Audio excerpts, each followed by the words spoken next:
Saudara-saudariku yang dikasihi Tuhan, Shalom, salam damai sejahtera untuk Anda semua. Selamat bertemu kembali dalam Renungan Harian Katolik.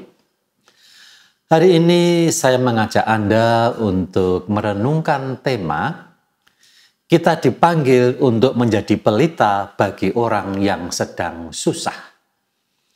Inspirasi tema ini tentu saja diambil dari Injil hari ini, Injil Lukas bab 8 ayat 16 sampai dengan 18. Namun saya akan memilih satu ayat saja sebagai ayat emas untuk menjadi inspirasi kita dalam tema kita dipanggil untuk menjadi pelita bagi orang yang sedang susah. Begini bunyi dari Injil Lukas bab 8 ayat 16. Tidak ada orang yang menyalahkan pelita lalu menutupinya dengan tempayan atau menempatkannya di bawah tempat tidur. Tetapi ia menempatkannya di atas kaki dian supaya semua orang yang masuk ke dalam rumah dapat melihat cahayanya. Saudara-saudaraku yang dikasihi Tuhan, apabila Anda nanti membaca bacaan pertama dari bacaan misa hari ini, yaitu dari kitab Esra bab 1, ayat 1 sampai dengan 6, bacaan yang juga dipakai dalam bulan kitab suci nasional BKSN 2025, dinyatakan bahwa Allah menggunakan Kores.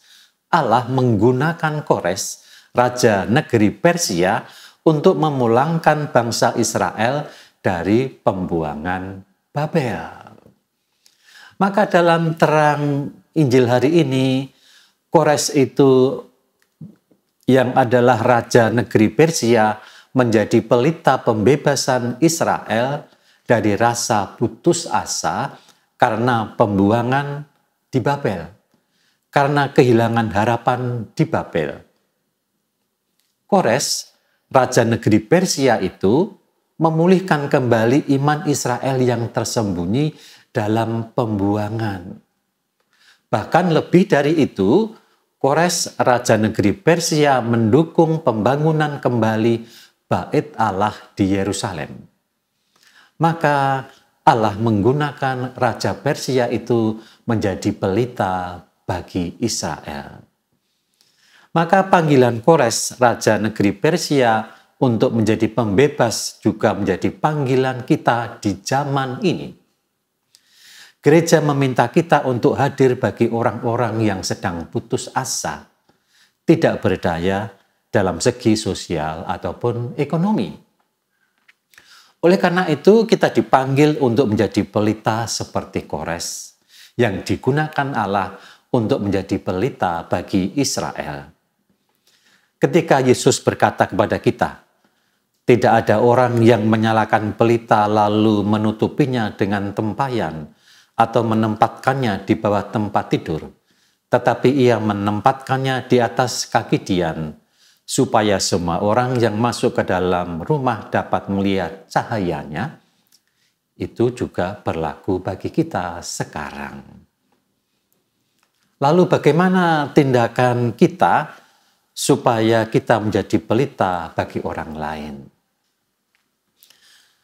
Menghadiri doa-doa lingkungan ketika ada keluarga yang kehilangan saudaranya, bersusah karena kehilangan orang dicintainya, kehadiran Anda dalam doa 7 hari, 40 hari, 100 hari, bagi mereka Anda menjadi pelita yang memberikan penghiburan. Juga gerakan bersama di dalam gereja untuk membeli makanan dari UMKM, dari lingkungan setempat, tetangga-tetangga, itu adalah pelita yang sungguh menguatkan mereka yang sedang berusaha dalam situasi ekonomi yang saat ini mungkin tidak menguntungkan. Maka menjadi pelita di zaman ini adalah sebuah panggilan yang nyata. Juga gerakan bersama mengunjungi lansia yang hidup sendiri, lansia yang ada dalam situasi sedang sakit. Ketika Anda melakukannya, Anda menjadi pelita bagi mereka.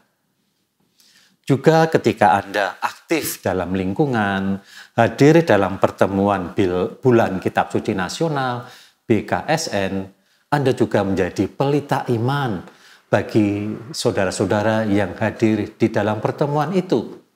Sharing-sharing Anda akan menguatkan iman saudara-saudara seiman. Maka saudara-saudaraku yang dikasihi Tuhan, semoga perbuatan baik yang didorong oleh iman, harapan, dan kasih menjadikan kita pelita bagi sesama. Amin.